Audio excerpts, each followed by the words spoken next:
आज टिटोली गांव में अरविंद शर्मा आए, उनका विरोध हुआ, क्या घटना हुई? नमस्कार जी, मेरा नाम अंकित आर्य, गांव टिटोली से। आज अरविंद शर्मा और सतीश नंदन जी हमारे गांव में टिटोली में आए हुए थे। इसमें कुछ 4-5 बातें हैं जो गांव की तरफ से रखी गई, उसका देखते हैं चर्चा करके क्या समाधान निकलता है और क्या नहीं निकलता है। सबसे पहले अरविंद शर्मा और जो सतीश नंदन जी जो नेता है वो हमारे गांव में आज शायद ऐसे जनता की बात सुनने या वोट मांगने पर ऐसे आज मेरा विचार बढ़ा। मैंने पूछा कि हमारा सांसद कौन है, क्योंकि 5 साल में आज अरविंद शर्मा जी हमें दिखाई दिए हैं, 10 साल में आज अरविंद शर्मा जी हमें पहली बार दिखाई दिए हमारे गांव के अंदर। रही दूसरी बात, एक कमी मैं मानता हूं, जैसे किसान आंदोलन में भी जो कमी रही वो ये रही कि एक बात हमें माननी पड़ेगी, कागजों की लड़ाई कागजों से लड़ी जाएगी, कानून की लड़ाई कानून से लड़ी जा सकती है, और फिजिकल लड़ाई जो शारीरिक लड़ाई है, आवाज की लड़ाई वो आवाज से लड़ी जाएगी। यहाँ जो कानूनों की बात रखनी होती है वो रखी जाएगी कानून के अंदर, कोर्ट के अंदर, वहीं से जीत हासिल हो सकती है। यहाँ पर हम कितना ही जोर संघर्ष करते रहे, बात बनने वाली नहीं होती है।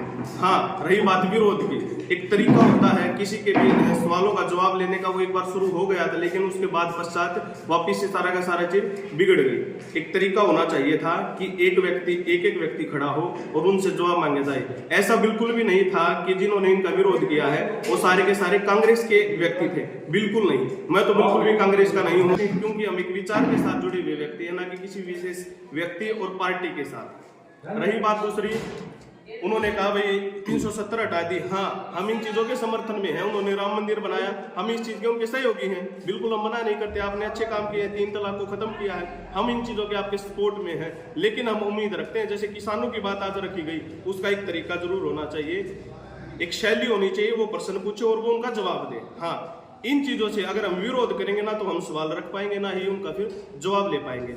एक और बात जो हम रखने का प्रयास कर रहे थे लेकिन उससे पहले ही उनका विरोध हो गया था, वो क्या था कि ना तो ये बीजेपी पार्टी का पर्सन है, ना ही ये कांग्रेस का पर्सन है। हम एक बात पूछ रहे थे कि जो ये गांव के अंदर लड़का और लड़की विवाह कर लेते हैं और सरकार इनको फिर सेफ हाउस देती है, क्या, मैं ये सवाल पूछना चाहता हूं, अगर किसी नेता का बच्चा ऐसा करता है, क्या बताओ उसके लिए फिर दुष्कर्म या गलत कार्य होगा या नहीं होगा?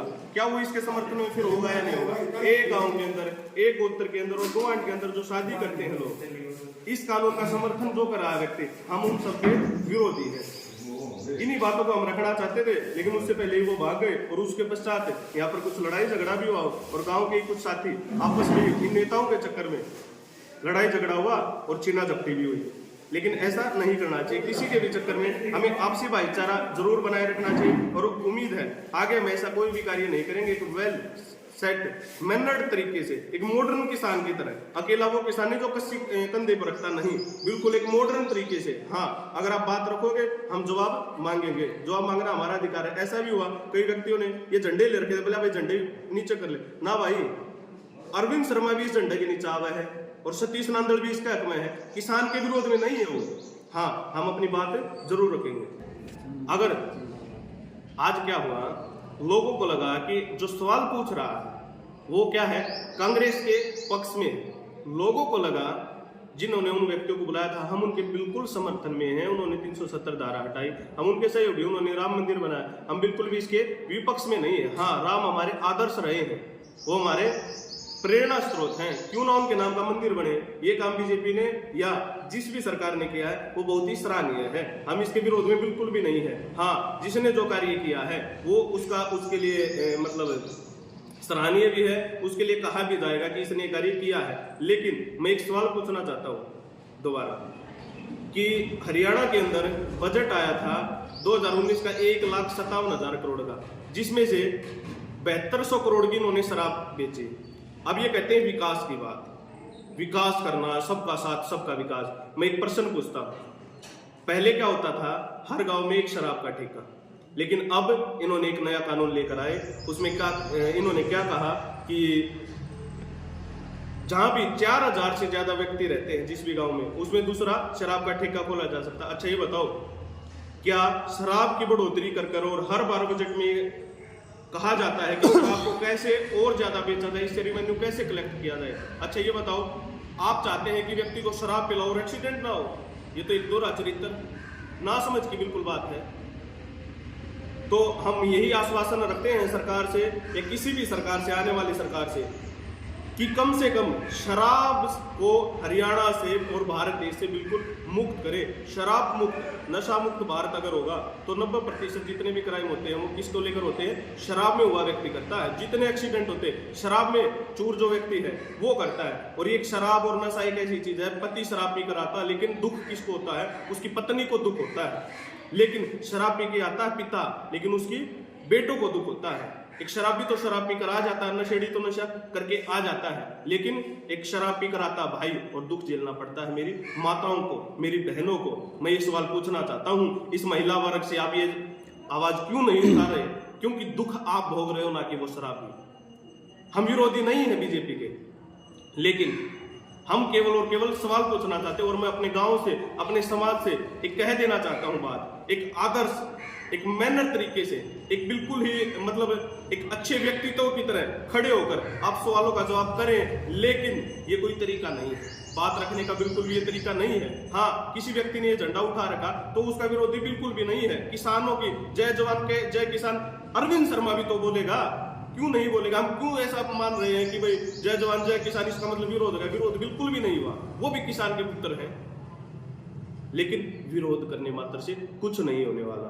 मैं एक ही आखिरी जो बात ये रखना चाहता हूं, अगर ऐसा कोई भी व्यक्ति हमारे नेता आता तो बिल्कुल ही योजनाबद्ध तरीके से उसके सामने पहले उसकी बात को सुनो, अच्छे से उसकी बात को सुनो, उसके पश्चात अपने प्रश्न रखो। क्योंकि हर व्यक्ति को वोट मांगने का अधिकार है। कोई भी व्यक्ति आपके गांव में आकर उसको अधिकार है वो वोट मांगे। हाँ, जिसको वोट नहीं देनी है वो मत दो, लेकिन ऐसा विरोध करने से तो बात नहीं बनेगी। फिर आप एक एक व्यक्ति का विरोध करोगे, बताओ इनमें से कौन सा अच्छा? हाँ, अपनी बात को रखो और उस बात को मनवाओ। हाँ, लिखित में ले लो। अरविंद शर्मा जी ने क्या कहा? मुआवजा हम दिलाएंगे। उन्होंने हाँ भरी, तो एक ही बात कहनी है जी, आप लिखित में दे जाओ, हमें आश्वासन है, आपने अनेकों काम किए भी हैं और आगे भी करेंगे। ये तरीका होता है बात करने का। अकेले मात्र विरोध से कुछ नहीं। अगर आगे कोई भी ऐसा नेता हमारे गांव में आता है तो बिल्कुल प्रश्न और उत्तर की शैली में, रही बात हम दोबारा बुला लेंगे अरविंद शर्मा को, कोई दिक्कत वाली बात नहीं, लेकिन एक तरीके से हाँ हम सवाल करेंगे और उनको जवाब देना पड़ेगा। और वो हकदार है, हम अधिकारी है, हम जवाब मांगेंगे। धन्यवाद जी, नमस्ते। एक बात और आखिरी, ये कानून जो मैंने बताया था गांव के अंदर, गोत्र के अंदर और गुवांढ के अंदर विवाह करने वाला, इसका आगे परिणाम बहुत देख लेना। इसका आगे इतना भयंकर परिणाम आने वाला है। लड़का लड़के से विवाह करेगा, लड़की लड़की से विवाह करेगी। लेस्बियन और गे का कल्चर हमारे समाज को ये दे रही है सरकार। हम इसका विरोध करते हैं, हम इसका खुलकर विरोध करते हैं। लेकिन विरोध का तरीका ये नहीं होता कि नेता हमारे गांव में आए और हम उसके मुर्दाबाद के नारे लगा दे। नहीं, हम उनके सामने अपनी बात रखेंगे और वो नहीं मानेंगे तो फिर रखेंगे, अगर नहीं मानेंगे तो सरकार को बदल देंगे। ये तरीका होता है एक समझदार व्यक्ति का कार्य करने का। और शराबी की रही बात है, आने वाले समय में ये खुद कह रहे हैं समानता का अधिकार, महिला सशक्तिकरण का अधिकार, अर्थात उनको समानता दो, उनको भी समान अधिकार है। तो क्यों ना समानता दें?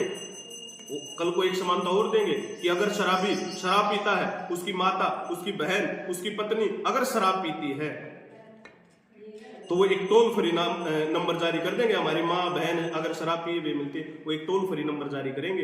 इस टोल फ्री नंबर पर वो लड़की, हमारे गांव की, हमारी बहन, हमारी बेटी, वो कॉल करेगी और पुलिस वाले टाई टाई करते हुए आएंगे और हमें उठा ले जाएंगे, क्योंकि हमने उसके अधिकारों का हनन किया है। अरे क्या होगा वो समाज जब हमारी माएँ, बहन, बेटियां शराब पीवे, शराब के नशे में चूर होंगे, तब देखना इनका मतलब दूरदृष्टि एक बार विचार करके देखो मेरे बुजुर्गों, इसका परिणाम क्या निकलेगा, क्या हालत होगी इस हरियाणा की, इस समाज की, इस भारत देश की, अगर माताएं बहनें भी नशे में चूर रहती है। तो हमारे जो निर्णय थे, हमारे जो प्रश्न थे, जो हम नहीं कह पाए, इस वीडियो के माध्यम से हम दोबारा इस सरकार तक, अरविंद शर्मा तक और ताऊ सतीश नांदल तक हम पहुंचाने का जरूर प्रयास करेंगे। और रही बात, एक थ्योरी दी जाती है कि शराब का कलेक्शन अगर नहीं हुआ, अगर शराब हमने नहीं बेची तो क्या होगा, रिवेन्यू नहीं आएगा, अर्थव्यवस्था चरमरा जाएगी। ऐसा बिल्कुल भी नहीं है। हरियाणा का 2017-18 का बजट जो था वो था 1,57,000 करोड़, जिसमें से 7200 करोड़ का केवल और केवल रिवेन्यू हुआ शराब से, मात्र 3%। क्या किसी भी 3% को हम छोड़ नहीं सकते? क्या हम बिल्कुल छोड़ सकते हैं। इसका मतलब ये कि ये सरकार चाहती नहीं है। हम पिएंगे, शराब पिएंगे, नशे में रहेंगे तो सवाल नहीं कर पाएंगे। ये बिल्कुल भी नहीं है कि अगर शराब नहीं बिकी। अच्छा ये बताओ, कल को अगर अफीम से ज्यादा कलेक्शन रेवेन्यू होगा, क्या अफीम बेचना शुरू कर देंगे? कल को ये ओयो होटल के रूम के अंदर जो व्यय विचार होता है, इससे ज्यादा टैक्स मिलेगा तो क्या यह भी शुरू कर देगी क्या सरकार? अगर रेवेन्यू ही चाहिए, अपनी माँ बहन बेटी को बेचकर हम रेवेन्यू लेंगे क्या? बिल्कुल भी नहीं। हाँ, हम इसका विरोध करते हैं, लेकिन एक तरीके से। धन्यवाद, नमस्ते, जय भारत, जय भारतीय।